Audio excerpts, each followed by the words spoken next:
Ya, Assalamualaikum warahmatullahi wabarakatuh. Waalaikumsalam warahmatullahi wabarakatuh. Apa kabarnya Bapak Ibu? Alhamdulillah sehat. Alhamdulillah. Alhamdulillah baik, Bu. Patut kita ucapkan rasa syukur kehadirat Allah Subhanahu wa taala, kita masih diberikan kesempatan untuk bertemu kembali dalam kegiatan kita tentang sosialisasi program sekolah penggerak. Nah, kita akan kembali melanjutkan materi yang sudah dibahas sebagiannya pada pertemuan sebelumnya. Oke, baiklah Bapak Ibu, barangkali kita masih ingat materi yang sudah dibahas, yaitu tentang konsep alur tujuan pembelajaran, konsep tujuan pembelajaran, prinsip penyusunan alur tujuan pembelajaran, dan prosedur alur tujuan pembelajaran. Nah, pada pertemuan kali ini kita akan bahas tentang capaian pembelajaran. Barangkali Bapak Ibu, kalau kita hanya mengatakan capaian pembelajaran, mungkin ada di benak dalam kita bahwa apa sebenarnya itu capaian pembelajaran? Apakah sebagai hasil yang diperoleh anak didik setelah melewati proses pembelajaran, ataukah semacam kompetensi? Nah, baiklah kita akan memahami lebih baik tentang apa arti capaian kompetensi itu. Baiklah, saya share screen untuk memaparkan materinya.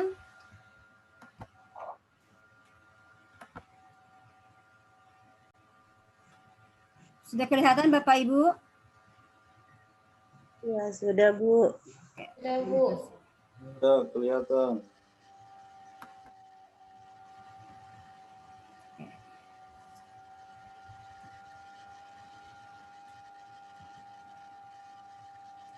Capaian pembelajaran. Tujuan yang diharapkan pada materi ini, peserta mampu memahami tentang arti capaian pembelajaran. Yang kedua, fase-fase dalam capaian pembelajaran. Yang ketiga, penginternalisasian alur capaian pembelajaran, tujuan pembelajaran, dan aktivitas pembelajaran. Nah, capaian pembelajaran yang akan dieksplorasi adalah konsep tentang pengertian capaian pembelajaran, tujuan, prinsip, komponen, dan fase-fase capaian pembelajaran. Secara sederhana, capaian pembelajaran itu bisa didefinisikan sebagai kompetensi pembelajaran yang harus dicapai peserta didik pada setiap tahap perkembangan peserta didik untuk setiap mata pelajaran pada satuan pendidikan dasar dan pendidikan menengah. Capaian pembelajaran memuat sekumpulan kompetensi dan lingkup materi yang disusun secara komprehensif. Yang kedua, fase-fase dalam capaian pembelajaran. Yang ketiga, penginternalisasian alur capaian pembelajaran, tujuan pembelajaran, dan aktivitas pembelajaran. Nah, capaian pembelajaran yang akan dieksplorasi adalah konsep tentang pengertian capaian pembelajaran, tujuan, prinsip, komponen, dan fase-fase capaian pembelajaran. Secara sederhana, komprehensif dalam bentuk narasi yang meliputi sekumpulan kompetensi dan lingkup materi. Barangkali Bapak Ibu masih ingat bahwa ketika kita menyusun rencana pembelajaran, kemarin kita tidak pernah lepas yang namanya kompetensi inti dan kompetensi dasar. Nah, untuk kurikulum ini yang akan dijalankan pada sekolah penggerak itu, kita tidak lagi mengenal istilahnya KI dengan KD. Jadi hanya digunakan istilah capaian pembelajaran yang merupakan peleburan dari KI dan KD. Sehingga capaian pembelajaran itu memungkinkan setiap anak mendapatkan pengalaman belajar sesuai dengan tingkat kompetensinya. Nah, apa tujuan capaian pembelajaran itu? Untuk di tingkat PAUD, Untuk di tingkat SD sampai SMA, capaian pembelajaran menunjukkan kemajuan belajar yang digambarkan secara vertikal dari satu tingkat ke tingkat yang lain serta didokumentasikan dalam suatu kerangka kualifikasi. Selain itu, capaian pembelajaran juga harus disertai dengan kriteria penilaian yang tepat yang dapat digunakan untuk di tingkat SD sampai SMA, capaian pembelajaran menunjukkan kemajuan belajar yang digambarkan secara vertikal dari satu tingkat ke tingkat yang lain serta didokumentasikan dalam suatu kerangka kualifikasi. Selain itu, capaian pembelajaran juga harus disertai dengan kriteria penilaian yang tepat yang dapat digunakan untuk menilai bahwa hasil pembelajaran yang diharapkan telah dicapai. Nah, seperti juga kemarin pada kita menggunakan kurikulum 13 ya, tentu ada istilah kriteria penilaian. Ada standar-standar kita untuk menentukan apakah peserta didik itu mengalami kemajuan belajar atau tidak, apakah sudah mencapai capaian pembelajaran atau istilah dulunya apakah istilah tuntas atau tidak setelah siswa mengikuti proses pembelajaran melalui penilaian dan harus dapat didemonstrasikan dalam kehidupan nyata. Barangkali mungkin materi ini sudah ada barangkali di dalam modul kita. Nanti Bapak Ibu bisa kembali lebih jelasnya membuka modulnya ya. Kemudian bagaimana menyusun capaian pembelajaran? Ya, kita harus menyesuaikan dengan tujuan untuk mengembangkan dan menguatkan kompetensi dan karakter yang sesuai dengan profil pelajar Pancasila. Adalah salah satu komponen penting dalam pelaksanaan pembelajaran dengan paradigma baru. Jadi ya salah satu lagi yang membedakan antara K13 kemarin yang kita gunakan dengan yang sekarang untuk program sekolah penggerak. Kalau di K13 kemarin kita integrasikan oleh pemerintah pusat. Istilahnya di sini maknanya seperti ini. Pemerintah pusat memang menetapkan suatu kompetensi yang harus dicapai oleh tiap satuan pendidikan, akan tetapi dalam pengembangannya, satuan pendidikan memiliki hak untuk mengembangkannya menyesuaikan sumber daya yang ada. Entah itu sumber daya dari capaian pembelajaran itu disusun berdasarkan hierarki tahapan konseptual proses pembelajaran yang hasil belajarnya dapat digunakan untuk mendeskripsikan kemampuan siswa. Nah, dalam menerapkan prinsip terukur dan spesifik ini, ada aspek yang perlu kita perhatikan. Yang pertama adalah tentang pemahaman dan pengetahuan. Yang kedua, desain kurikulum, strategi belajar, dan kesempatan belajar dilakukan untuk menjamin tercapainya capaian pembelajaran. Aspek yang ketiga adalah proses penilaian disesuaikan dengan capaian pembelajaran dan penilaian setiap individu siswa dilakukan untuk memastikan bahwa siswa mencapai target pembelajaran. Prinsip yang keempat, bahwa pengembangan dan kompetensi dasar. Hasil peleburan ini menjadi satu kesatuan penjabaran kemampuan yang diharapkan dapat dikuasai anak di akhir pembelajaran. Tidak lagi terpisah antara komponen sikap, pengetahuan, dan keterampilan. CP akan menjadi acuan deskripsi keberhasilan anak dalam mempelajari suatu hal. Jadi kalau kurikulum 13 kemarin yang akan kita pelajari, biasanya dalam mendeskripsikan pencapaian anak, biasanya ditulis penilaian sikap, penilaian pengetahuan, dan penilaian keterampilan. Untuk kurikulum nanti yang akan diterapkan pada sekolah penggerak merupakan satu kesatuan. Ketiga, penilaian itu yang tidak bisa lagi dipisahkan. Pengintegrasian tersebut disesuaikan dengan tujuan untuk mengembangkan dan menguatkan kompetensi dan karakter yang sesuai dengan profil pelajar Pancasila. Komponen capaian pembelajaran terdiri dari rasional mata pelajaran, tujuan mata pelajaran, karakteristik mata pelajaran, dan capaian pembelajaran setiap fase. Barangkali ada di modul kalian yang lebih spesifik atau lebih jelas lagi yang tentang keempat komponen capaian pembelajaran ini. Capaian pembelajaran sedikit saya tambahkan di setiap fase, maksudnya deskripsi yang mencakup pengetahuan, keterampilan, serta kompetensi umum. Kemudian diturunkan menjadi capaian pembelajaran menurut elemen yang dipetakan menurut perkembangan siswa. Kalau kemarin kita istilahnya menggunakan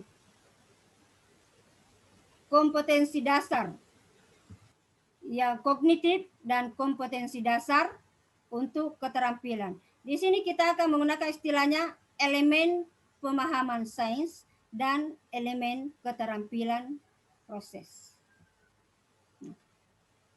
Apa saja yang termasuk fase-fase capaian pembelajaran? Ada 6 fase.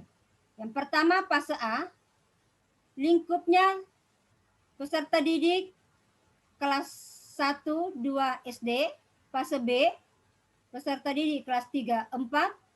Untuk fase C, peserta didik kelas 5, 6. Fase D, untuk peserta didik SMP semua tingkatan.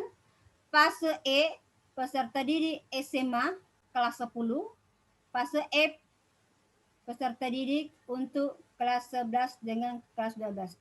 Jadi kita tidak lagi menggunakan istilah capaian pembelajaran itu berdasarkan tingkatan kelas. Akan tetapi kita gunakan berdasarkan tingkat fase perkembangan anak.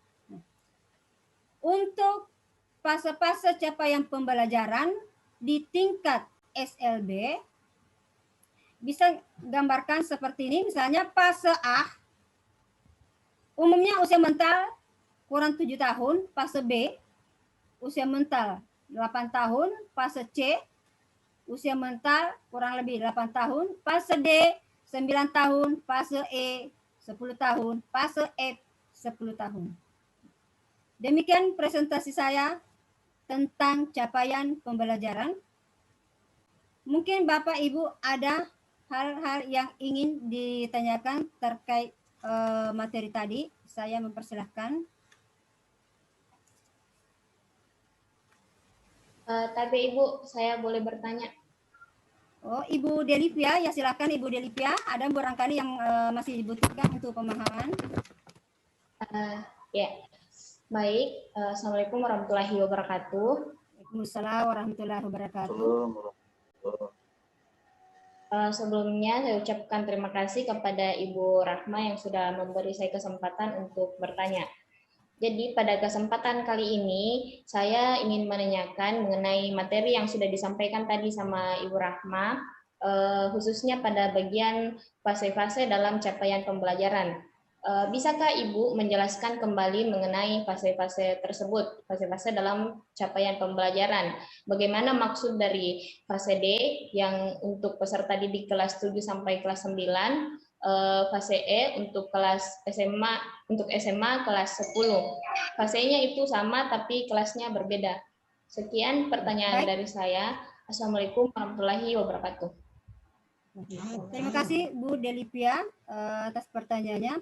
Maksudnya begini, setiap capaian kompetensi itu tidak didasarkan pada tingkatan kelas, akan tetapi didasarkan tingkat kemampuan peserta didik. Misalkan seperti ini, kita yang mengajar di kelas 10 SMA. Kelas 10 SMA kan masuk fase D. Kelas 10 SMA masuk fase D, fase E. Ya.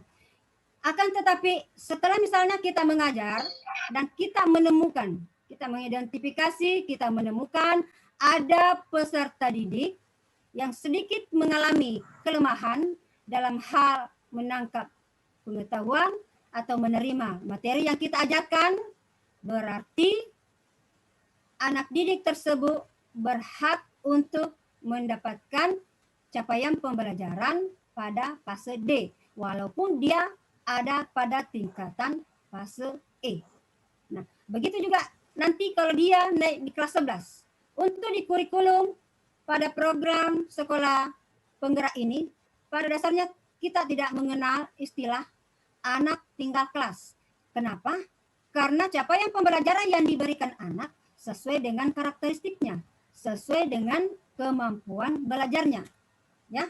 Jadi walaupun misalnya dia berada pada kelas 11 akan tetapi belum tercapai capaian pembelajaran di kelas 10, artinya masih berada di fase E yang tadinya atau teman-teman kelasnya sudah capaian pembelajaran fase E karena kelas 11, akan tetapi dia masih berhak dan guru juga wajib menetapkan capaian pembelajarannya ada pada fase E. Demikian mungkin penjelasan saya. Bagaimana Bu Delipia, bisa dipaham? Baik Ibu, saya paham. Yaitu bagaimana caranya kita untuk menyusun kegiatan pembelajaran dan menentukan evaluasi jika capaian pembelajaran tidak sama semua untuk peserta didik. Terima kasih. Oke, baik. Assalamualaikum warahmatullahi wabarakatuh. Ibu siapa lagi? Ibu Alisa. Ibu Alicia. Bagaimana caranya kita menyusun kegiatan pembelajaran dan menentukan evaluasi jika capaian pembelajaran itu tidak sama semua untuk anak didik? Sebenarnya untuk pertanyaan Ibu Alisa, kita akan bahas pada modul selanjutnya, pada modul setelah ini. Nah, sedikit saya memberikan gambaran bahwa sebelum kita menentukan capaian pembelajaran untuk peserta didik, nah, ada yang namanya assessment diagnostik. Ya, tujuannya untuk mendeteksi, untuk menilai sejauh mana kelemahan beserta kekuatan anak didik tersebut. Apabila kita menemukan kelemahan anak didik itu belum sewajarnya untuk berada pada capaian pembelajaran yang sama dengan teman sekelasnya, maka kita tidak boleh menetapkan capaian pembelajaran. Kemudian ada beberapa kegiatan di situ yang harus kita tuntaskan. Nah, untuk sementara kita selesaikan dulu pada pertemuan ini. Sekian. Assalamualaikum warahmatullahi wabarakatuh. Waalaikumsalam warahmatullahi wabarakatuh. Waalaikumsalam warahmatullahi wabarakatuh.